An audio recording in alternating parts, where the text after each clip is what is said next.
ስሜ መቶ አለቃ ዮሴፍ አስማረ እባላለሁ።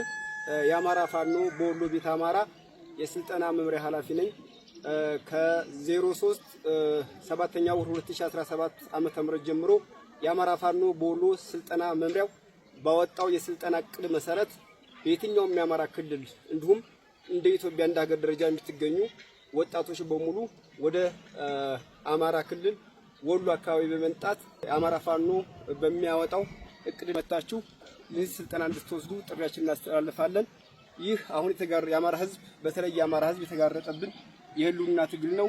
ይህን የህልውና ትግል ለአደጋ ላይ የሚጥል ስለሆነ ሁላችንም በአማራ ክልል የምንገኙ ወጣቶች ወደ ስልጠና ማዕከላችን ተገኝተን ሕዝባችንን ከጥፋትና ከሞት ከእንግልት ለመታደግ ሁሉም ርብርብ ማድረግ ስለሚጠበቅበት ሕፃን፣ አዋቂ፣ ትንሽ፣ ትልቅ፣ መነኩሴ፣ ሙስሊም፣ ክርስቲያን ሃይማኖት ዘር ሳይለይ የመጣውን ትልቅ የሆነ ዘር ነገድ ለማጥፋት ስለሆነ ይህንን የብልጽግና ስርዓት ለአንዴና ለመጨረሻ ለመፋለም ለመዋጋት ከስር ነቅለን ለመጣል ወታደራዊ አደረጃጀት ያስፈልገናል፣ መሰልጠን ያስፈልገናል፣ መታጠቅ ያስፈልገናል፣ መደራጀት ያስፈልገናል።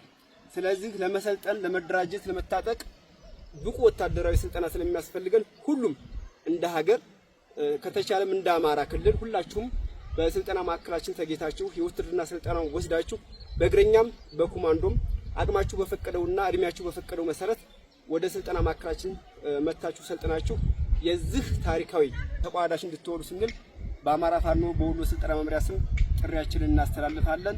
እኔ መቶ አለቃ ዮሴፍ አስማረ ስልጠና መምሪያ ኃላፊና ምክትሌ 50 አለቃ ጌታቸው ሲሳይ ምክትል የስልጠና መምሪያ ኃላፊ እንዲሁም ከሌሎች የስልጠና ባለሙያዎቻችን ጋር በጋራ በመሆን ያወጣነው የስልጠና ዕቅድ ስለሆነ በዚህ ስልጠና ማዕከላችን እንድትገኙ ስንል በድጋሚ ጥሪያችንን እናስተላልፋለን።